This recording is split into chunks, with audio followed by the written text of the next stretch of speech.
सोचो, आप जमीन से 10 किलोमीटर नीचे एक अंधेरी गुफा में फंस जाते हो, एक ऐसी जगह जहां सांस लेना भी मुश्किल हो, और बारिश का पानी उस केव के अंदर तेजी से भरने लगता है। चारों तरफ बस अंधेरा और मौत का खौफ। ऐसा ही कुछ हुआ 10 दोस्तों के साथ। सिर्फ 1 घंटे में इस खबर ने पूरे इंग्लैंड के रेस्क्यू टीम्स को हिलाकर रख दिया था। ये सिर्फ एक बाढ़ नहीं थी, ये था कुदरत का इंसान को भूल जाने का सबसे डरावना तरीका। जो भी ये न्यूज सुन रहा था वो सहम जा रहा था। तो आखिर उन दोस्तों के साथ केव में ऐसा क्या हुआ? 24 जून 1967 हैप्पी वंडरर्स और बेडफोर्ड पॉटहोल्स क्लब के 10 लोगों ने ये डिसाइड किया कि वो आज मोसडेल केव को एक्सप्लोर करने के लिए जाएंगे। ये मोसडेल केव यॉर्कशायर में स्थित एक खतरनाक केव है जो कि लगभग 10 किलोमीटर तक लंबी है, और इसके अंदर बहुत सारे मुश्किल टेढ़े मेढ़े रास्ते हैं जिसे देखकर ही डर लगता है। ये 10 लोग 24 जून की दोपहर में वहां पहुंच जाते हैं। इनका मकसद होता है कि केव के अंदर एंजॉय करना और नए नए रास्तों को खोज निकालना। केव के पास पहुंचने के बाद ये 10 लोग 2 टीम बनाते हैं। पहली टीम में 4 लोग थे और दूसरी टीम में 6 लोग थे। ये लोग अपना सारा सामान पहनकर केव के अंदर घुस जाते हैं।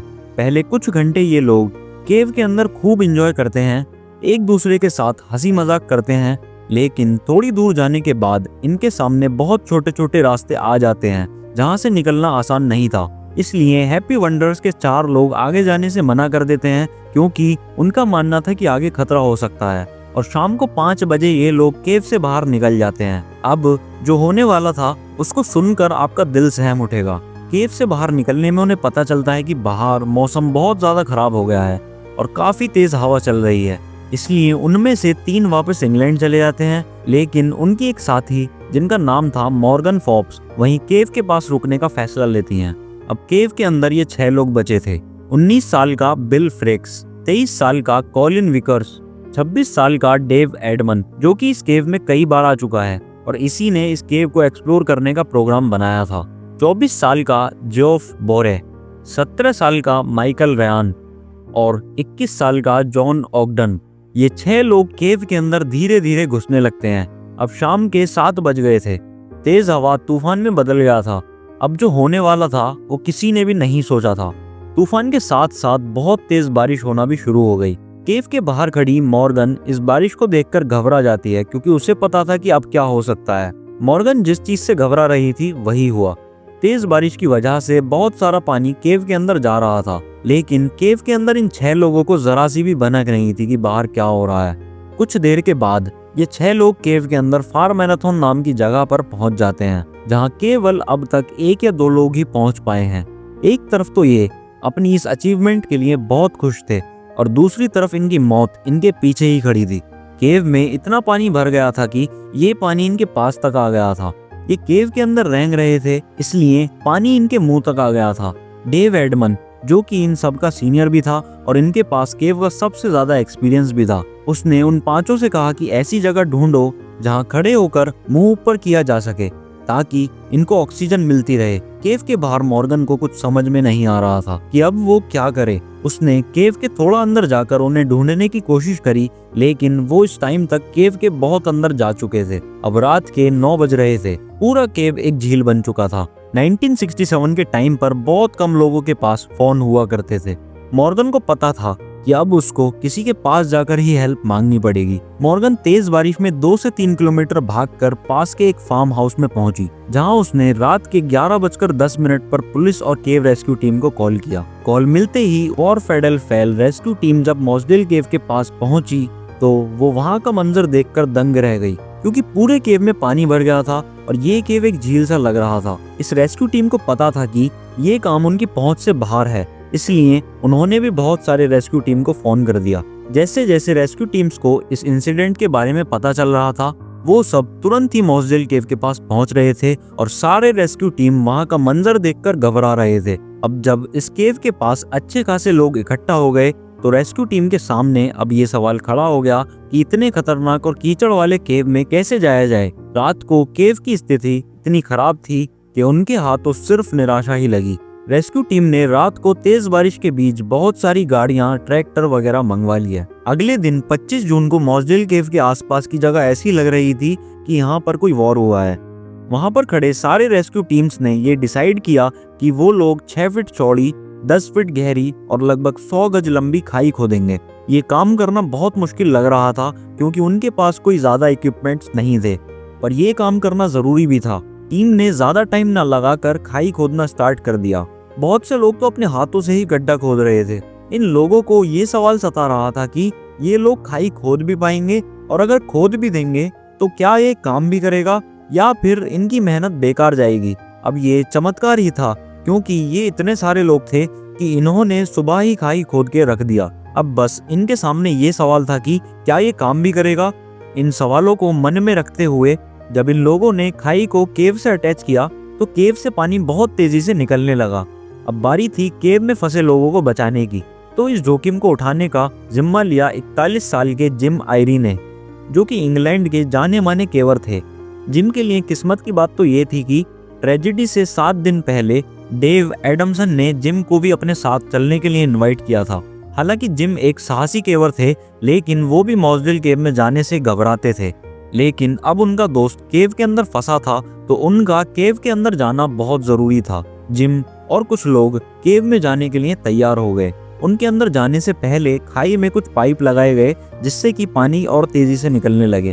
पूरी सुबह और पूरी रात काम करने के बाद टीम काफी थक गई थी, इसलिए जिम और बाकी लोगों को काफी नींद आ रही थी, लेकिन फिर भी उन्होंने केव में जाना जरूरी समझा। जिम और रेस्क्यू टीम अपने दिल को थाम कर धीरे धीरे केव में रेंगने लगे। उन्हें इस केव में काफी डर लग रहा था क्योंकि केव में पानी की वजह से अजीब अजीब सी आवाजें आ रही थी। कुछ घंटों के बाद वो लोग रफ चैम्बर तक पहुंच गए। ये चैम्बर एक रूम जितना बड़ा था जहां केवल खड़ा होना ही पॉसिबल था। कुछ देर वहां पर खड़े रहने के बाद उन्हें आगे से किसी की आवाज आ रही थी, लेकिन ये केवल उनके मन का वहम था। जैसे जैसे केव में पानी का स्तर कम होता जा रहा था, टीम वंडरर्स के सीनियर, जिनका नाम था टोनी वॉर्मथन, रेस्क्यू में ज्वाइन हो गए क्योंकि वो मॉसडेल केव के बारे में अच्छे से जानते थे। वो जिम आयरी के साथ रफ चैम्बर के आगे के रास्ते को होस्ट करने वाले थे, जिसे फार मैराथन भी कहा जाता है। वॉर्मथन ये जानकर हैरान हो गए कि वो 6 लोग फार मैराथन के आगे कैसे चले गए, क्योंकि आज तक केवल उसके आगे कुछ ही लोग गए थे।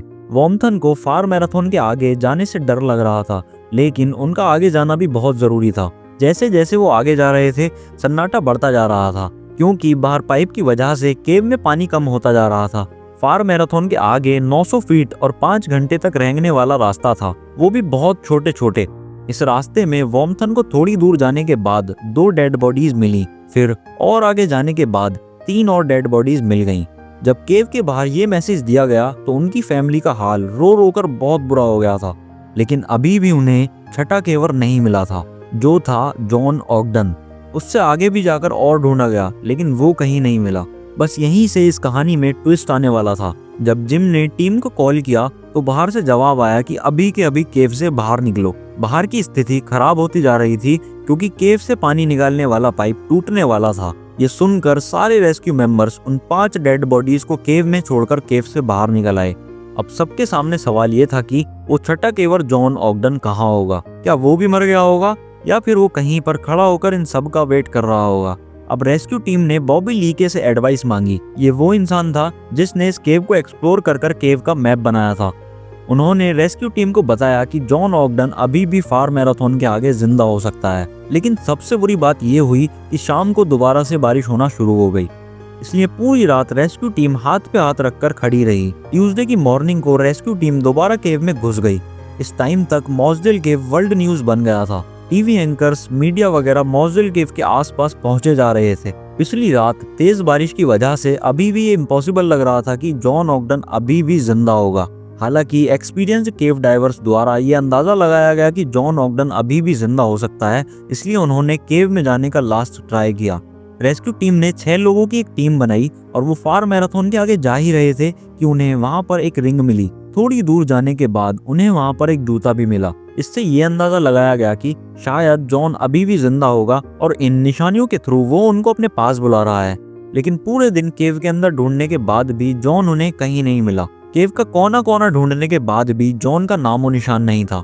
केव के बाहर खड़े डॉक्टर्स ने बताया कि जॉन पानी में डूबकर मर गया होगा और पानी के बहाव ने उसे कहीं दूर उठाकर फेंक दिया होगा। इस टाइम तक जॉन को ढूंढने का काम भी अब रिस्की होता जा रहा था क्योंकि बाहर बहुत तेज बारिश हो रही थी और पानी सारा केव के अंदर जा रहा था। यहाँ तक कि उन 5 डेड बॉडीज को बाहर ले जाना भी इम्पॉसिबल था। इसलिए रेस्क्यू टीम ने पुलिस, डॉक्टर और उन 6 केवर की फैमिली से सहमति लेकर 5 लाश और जॉन को ढूंढने के प्रयास को छोड़कर केव से बाहर आ गए। इस टाइम तक केव के आसपास 300 से भी ज्यादा लोग इकट्ठा हो गए थे। सबकी सहमति से ये डिसाइड किया गया कि जॉन केव में ही मर गया होगा और उन 5 डेड बॉडीज को केव से बाहर निकालना इम्पॉसिबल है। इसलिए उन सभी की डेड बॉडीज को केव में ही रहने दिया गया और इसके बाद मोज़ेल केव को हमेशा के लिए बंद कर दिया गया और केव के बाहर इन 6 लोगों का नाम लिखकर पत्थर का बोर्ड बना दिया गया। जिस केव में वो एडवेंचर ढूंढने गए थे वही केव उनका आखिरी घर बन गई। मोज़ेल केव आज भी बंद है और कहते हैं अगर आप उसके पास जाएं तो पानी की गूंज के साथ कुछ और आवाजें भी सुनाई देती हैं। वो आवाजें जो 1967 में हमेशा के लिए वहीं छोड़ दी गई थी।